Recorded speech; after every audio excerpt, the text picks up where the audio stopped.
जय माता दी।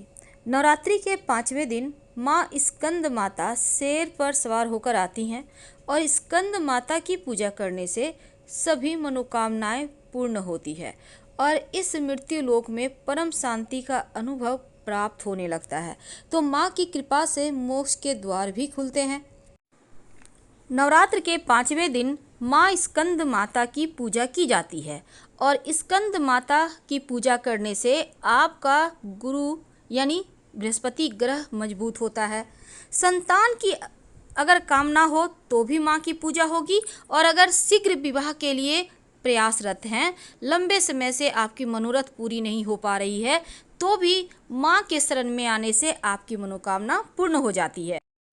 माँ स्कंद माता को पद्मासना देवी भी कहा जाता है। इनकी गोद में कार्तिकेय जी बैठे होते हैं, इसीलिए इनकी पूजा करने से भगवान कार्तिकेय की पूजा अपने आप हो जाती है। वंश आगे बढ़ता है और संतान संबंधी सारे दुख दूर हो जाते हैं। घर परिवार में हमेशा खुशहाली बनी रहती है, क्योंकि कार्तिकेय भगवान की पूजा करने से मंगल भी मजबूत होता है। क्योंकि माँ स्कंद माता सुख और शांति को देने वाली देवी मानी गई है, इसीलिए इस दिन शीघ्र विवाह के लिए भी उपाय किए जाते हैं। आम का पत्ता आपके पास होगा, एक पत्ता ले आएं। अगर नहीं है तो मार्केट में भी मिलता है, आप ले आइए। एक पत्ता अच्छा सा देख कर लाइए। अब इस पत्ते को धोकर अच्छे से साफ कर लें। सिंदूर और हल्दी की सहायता से 2 स्वस्तिक का निर्माण करें आम के पत्ते पर। यानी एक स्वस्तिक एक ही पत्ते पर बनाना है, हल्दी से बनाइए और दूसरा स्वस्तिक सिंदूर से बनाइए। अब जब आप हल्दी का स्वस्तिक बनाए हैं हल्दी से, इसके ऊपर कुमकुम मिला हुआ चावल, यानी चावल में कुमकुम थोड़ा सा मिलाकर हल्दी वाले स्वस्तिक पर रखें और जो स्वस्तिक आपने सिंदूर से बनाया है उस पर हल्दी मिला हुआ चावल रखें। यानी आपको उल्टा पुल्टा रखना है, जैसे हल्दी वाले स्वस्तिक पर कुमकुम मिला चावल और कुमकुम वाले स्वस्तिक पर हल्दी मिला हुआ चावल। अब ये प्रयोग सिर्फ नवरात्र के 5वें दिन ही होगा। एक ही पत्ते पर 2 स्वस्तिक बनेंगे और एक हल्दी का और दूसरा सिंदूर का। अब इस स्वस्तिक वाले जो आम का पत्ता है, जो बच्चे विवाह के योग्य हैं, लड़का हैं लड़की हैं जिनका विवाह नहीं हो पा रहा है, उनके दोनों हथेलियों पर उसको रखें और उनको बोलिए अपना नाम और अपने गोत्र का नाम लेंगे। इसके बाद इस पत्ते को वो चाहे तो स्वयं या कोई भी व्यक्ति यानी आपके घर का कोई भी सदस्य ले जाकर नीम के पेड़ के नीचे इस पत्ते को रख दीजिए। देखिए, ये प्रयोग सिर्फ 5वें नवरात्रा यानी माँ स्कंद माता की पूजा के दिन ही की जाएगी और ये प्रयोग अगर आपने कर लिया तो 3 से 4 महीने के अंदर विवाह पक्का हो जाएगा। तो माँ स्कंद माता को मनाने के लिए बहुत सारे प्रयोग हम आगे भी आपको बताएंगे। उनको क्या भोग लगाएं, कौन से मंत्र जप करें, संतान की प्राप्ति के लिए क्या उपाय करें और धन की प्राप्ति के लिए क्या उपाय करें। तो चलिए जानते हैं विस्तार से। माँ का वाहन सिंह है। माँ हर कठिनाइयों से भक्तों की रक्षा करती है। शास्त्रों में माँ स्कंद माता की आराधना का बहुत महत्व बताया गया है, क्योंकि इनकी उपासना करने से जीवन के हर दुख, हर तकलीफ, हर बाधाएं खुद ब खुद समाप्त हो जाती हैं। माँ स्कंद माता की आराधना का काफ़ी महत्व है। भक्तों की सारी इच्छाएं पूर्ण होती हैं और भक्त को मोक्ष मिलता है। सूर्यमंडल की अधिष्ठात्री देवी होने के कारण इनका उपासक अलौकिक तेज और कांतिमय हो जाता है। इसलिए मन को एकाग्र रखकर और पवित्र रखकर माँ की आराधना करें तो आपको भवसागर से पार करने में कठिनाई नहीं आएगी। कार्तिकेय को देवताओं का सेनापति कहा जाता है और माँ को अपने पुत्र स्कंद से अत्यधिक प्रेम है। जब धरती पर राक्षसों का अत्याचार बढ़ता है तो माता अपने भक्तों की रक्षा करने के लिए सिंह पर सवार होकर दुष्टों का नाश करती है और स्कंद माता को अपना नाम अपने पुत्र के साथ जोड़ना बहुत अच्छा लगता है। इसीलिए इन्हें स्नेह की देवी और ममता की देवी भी कहते हैं। माँ को प्रसन्न करने के लिए बहुत सारे विधि विधान हैं। आइए हम जानते हैं विस्तार से। देखिए, पंचमी तिथि के दिन माँ की पूजा स्कंद माता स्वरूप में की जाती है। भगवती दुर्गा को केले का भोग लगाने का विधान है। लेकिन कैसे करेंगे? देखिए, सुबह सुबह स्नान वगैरह करके स्वच्छ पीले वस्त्र धारण करें।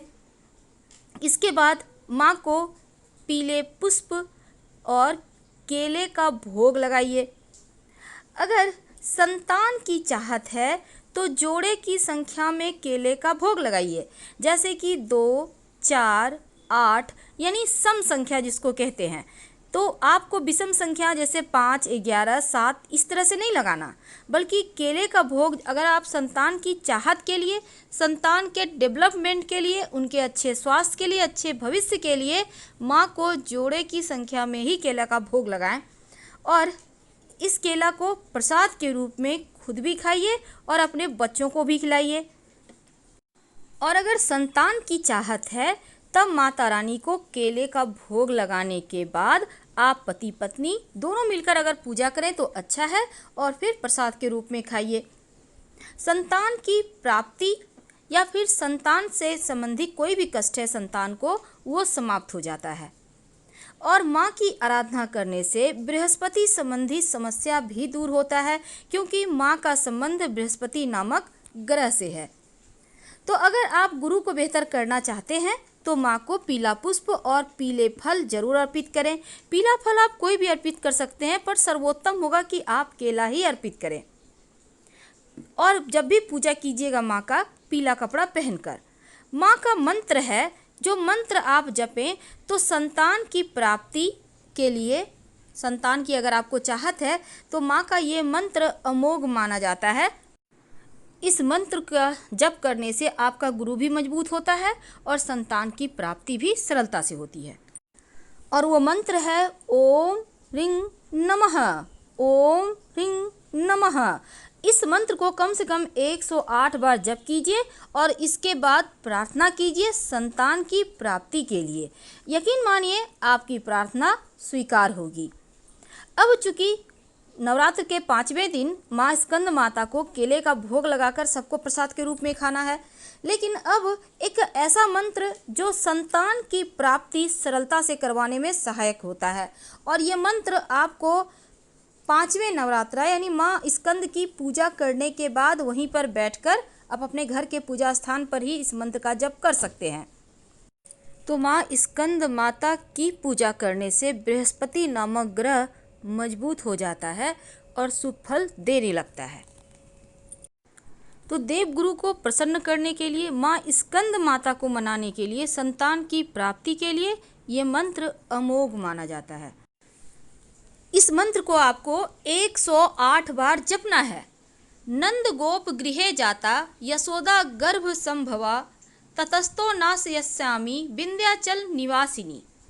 नंद गोप गृहे जाता यशोदा गर्भ संभवा ततस्तो नाशयस्यामि विंध्याचल निवासिनी। तो इस मंत्र का 108 बार जप करना है। एक घी का दिया जला लीजिएगा, उसके बाद बैठ के जप करें। और इस मंत्र का जप करने से संतान संबंधी हर दोष समाप्त हो जाते हैं। और माँ स्कंद माता का वाहन सिंह है, तो माँ को जरूर आप विशेष तरीके से मनाइए।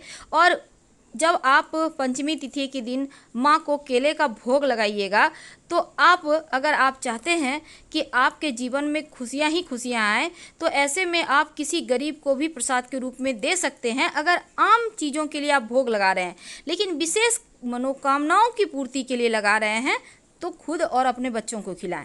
देखिए, इस दिन माँ को एक पानी वाला नारियल को चुंदरी में बांधकर माँ के सामने भेंट करें और उसके बाद अपने धन के स्थान पे रख लें। धन भी बढ़ेगा, संतान भी तरक्की करेगा और जीवन में कभी किसी चीज़ की कमी नहीं होगी। तो ये उपाय आपको 5 पूजा यानी कि माँ स्कंद माता की पूजा के दिन करना है, 5वां नवरात्रा के दिन। वैसे तो बहुत सारे मंत्र होते हैं, लेकिन सिंपल तरीके से जब पूजा करें वो आपको आसानी भी होगी और इसके फल भी आपको बहुत आसानी से प्राप्त होंगे। इस दिन चूँकि गुरु ग्रह से संबंध रखता है माँ स्कंद माता की पूजा का दिन, इसलिए गुरु ग्रह को बेहतर करने के लिए, संतान की प्राप्ति के लिए, धन के लिए, विदेश जाने के लिए, यानी गुरु के अंदर जितनी भी चीज़ें हैं, विवाह के लिए, वैवाहिक जीवन के लिए, हर चीज़ को बेहतर करने के लिए 2 गांठ हल्दी का माँ को अर्पित करें। याद रखिए, गांठ यानी साबुत हल्दी का गांठ, और फिर इसको बाद में यानी अगले दिन उठाकर धन के स्थान पर रख लीजिएगा। धन संबंधी समस्या समाप्त हो जाएगी और जीवन में कभी धन की कमी नहीं होगी। तो माँ की आराधना में आपको गुरु को भी मजबूत करना है और माँ को भी मनाना है। और इस दिन शाम में कपूर जलाकर जरूर आप आरती करें। अन्य दिनों में भले ही आप दिया घी का बनाकर आप आरती करें, वैसे तो रोज ही कपूर जला के करना है, लेकिन 5वें नवरात्र के दिन कपूर जलाकर ही आरती करें। आप चाहें तो इसमें लौंग डाल सकते हैं, नहीं चाहे तो नहीं भी डालें, कोई दिक्कत नहीं है, लेकिन कपूर जलाकर आरती कीजिएगा। पूरे घर में दिखाइए। घर में कलह कलेश नहीं होगा, घर का वातावरण अच्छा हो जाएगा और माता रानी की कृपा से जीवन में बहुत सारे बदलाव होंगे जिसकी आपको चाहत है। तो माँ स्कंद माता को मनाइए। हम